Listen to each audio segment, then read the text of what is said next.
Welcome! We appreciate you taking the time to watch this video to learn about self-reporting to the Behavior Analyst Certification Board.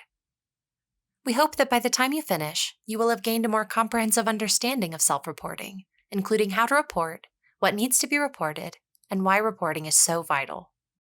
Let's get started. Why should you self-report to the BACB? Self-reporting is a common requirement for professional certifications that gives you the opportunity to share important information in a timely manner. Since the BACB has an obligation to protect its certificants and consumers of behavior analytics services, self-reporting is necessary. As a certificant, you are in the best position to know about events, conditions, and situations that may be harmful. By carrying out your duty to self-report and submit related documentation, you can help the BACB prevent harm and protect certificants and consumers. Now let's find out to whom you should self-report. You should self-report to any organization or entity that requires it. This may include the BACB, your BACB required supervisor or requirements coordinator if you are a BCABA or RBT, licensure boards, funding sources, or agencies in charge of protecting vulnerable populations, such as Child Protective Services. When should you self-report? You must self-report within 30 days of becoming aware of a situation that you are required to self-report. You must also provide updates on relevant matters, and self-report when you apply for certification or recertification if applicable. To find out when you should self-report to other organizations and entities, research all of their applicable self-reporting requirements, like those from your state's licensure board. Once you have self-reported and received confirmation from the BACB that your report is cleared and closed, you do not need to select yes on the affidavit when applying for certification or recertification, unless you are instructed to do so by the BACB, are providing an update on the previous situation, or are reporting a new situation that has not yet been submitted. What do you need to self-report? As we mentioned before, it's important that you become familiar with self-reporting requirements from all relevant organizations and entities. However, in this video, we'll focus on the events, conditions, and situations that you must self-report to the BACB. You can find specific information about the types of events and situations that must be self-reported to the BACB in the self-reporting section of any certificant handbook. And remember that BACB handbooks are updated regularly, so you should double-check that you have the most up-to-date version. In accordance with BACB ethics requirements, applicants and certificants are required to self-report to the BACB any activities that do or could reasonably impact their ability to safely and competently practice. The three main types of information that must be self-reported to the BACB are changes to personal information, non-compliance with BACB-required supervision, and other critical events. Changes to your personal information can be made in your BACB account and therefore do not require the submission of a formal self-report. On the other hand, all critical events and supervision non-compliance by BCABAs, BCABA supervisors, RBTs, RBT supervisors, and RBT requirements coordinators require the submission of a formal self-report. What are critical events? The BACB outlines four main categories of critical events: violations of BACB ethics standards, physical and mental health conditions and substance use disorders, investigations, and agreements and actions. In many instances, a single event or situation falls under more than one category. Let's dive into some critical events related to personal and professional conduct or conditions that could pose a risk to others, including, but not limited to, matters related to your role as a service provider, supervisor, educator, trainer, or business owner or manager of any organization that provides behavior analytics services, supervision, education, or training. The first type of critical event that you must self-report to the BACB is any violation of one or more standards in the applicable BACB Ethics Code.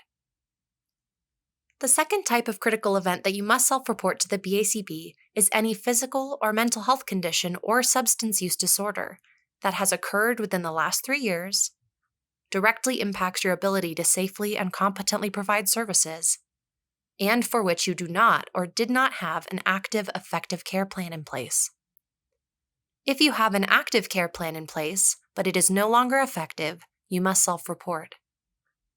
Finally, in any instance that your care provider recommends that you self-report, regardless of any active, effective care plan, you must self-report.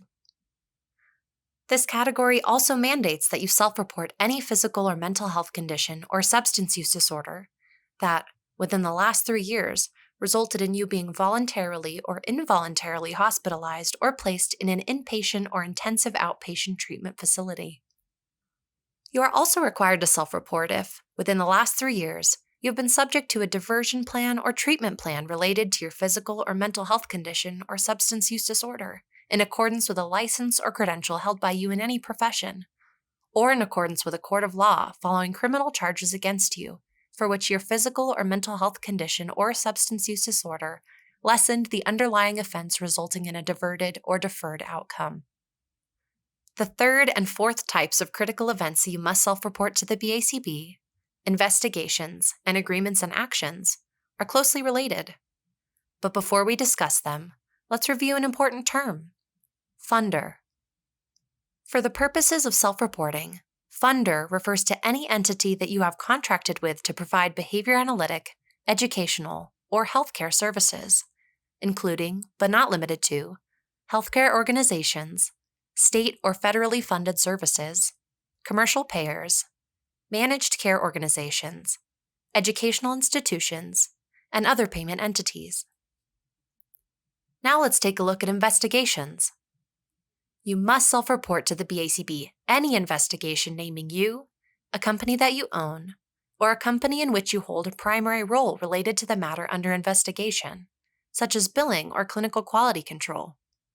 Please note that you must self-report an investigation of this kind within 30 days of becoming aware of it. Do not wait until the conclusion of the investigation to self-report. Here are some investigations that must be self-reported, but please note that this is not an exhaustive list.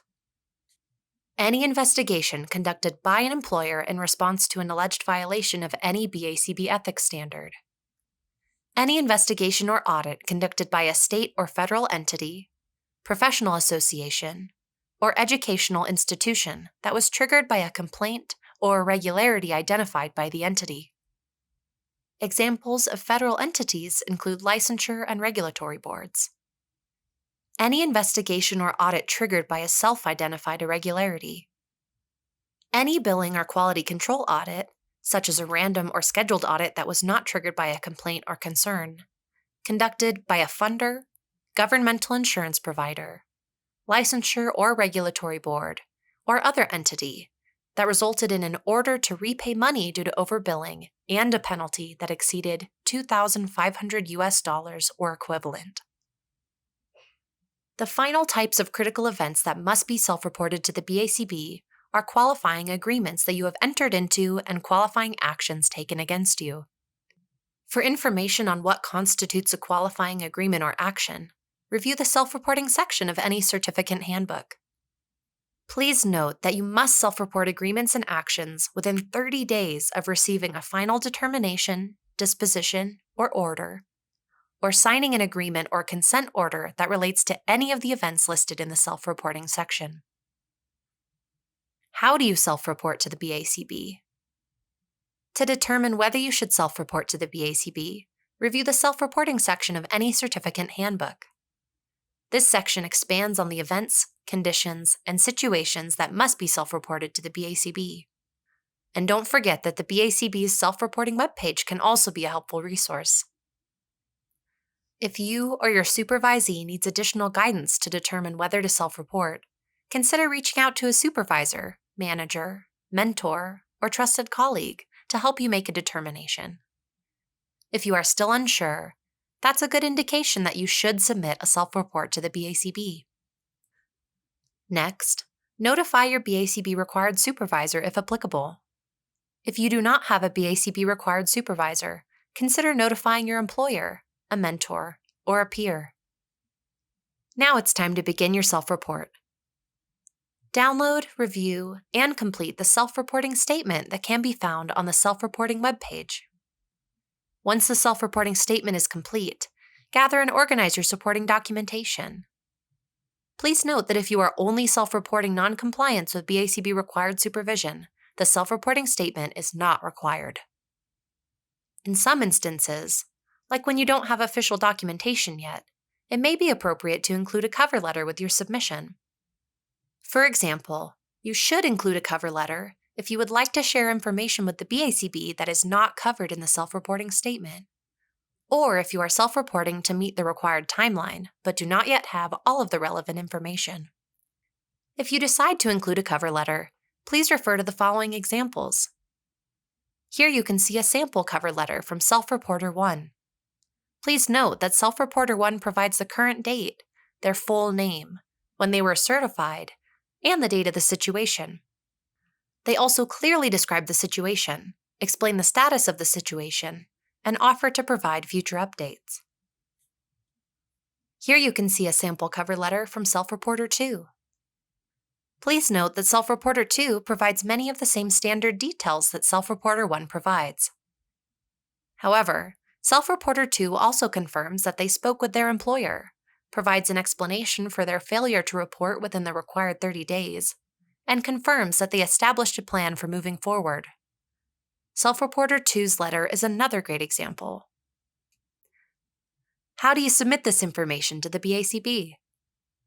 Use the Ethics Self-Reporting form that can be found on the BACB's self-reporting webpage to submit a self-report that contains all relevant information. Once submitted, you will receive an auto-generated response with a case ID number. Please save this for your records. Keep an eye out for a response from the BACB, and remember to check your junk and spam folders, as we may request additional documentation, clarification, or continued follow-up. When we contact you, please respond as quickly as possible. Also, keep in mind that if you are reporting via an application or recertification, your processing status will be pending until correspondence with the Ethics Department has concluded. Possible outcomes of your self-report include cleared with feedback, request for more information, conditional clear, and hold for review. The review process may result in required actions or the submission of a notice of alleged violation. How should you support a supervisee that needs to self-report? It's important that you offer continued support to your supervisee from beginning to end. First, you should thank them for notifying you and asking for your assistance. Then, help them decide whether they should proceed with the self-report, and if so, who they should report to. And remember, they may have to report to organizations and entities other than the BACB. In fact, the BACB might not be the first entity to whom they should self-report. When they report to the BACB, don't forget to prompt them to review and complete the self-reporting statement. You should also use this document and a certificate handbook to help them identify the documentation they need and submit their information through the Ethics Self-Reporting form. Finally, you should provide follow-up support as they correspond with the BACB and other entities. Be sure to help them engage in self-reflection and self-management to minimize immediate and future risk of harm. To summarize, please become familiar with the self-reporting requirements for all relevant organizations, entities, and governing bodies, including the BACB. Ensure that you self-report within the required time period.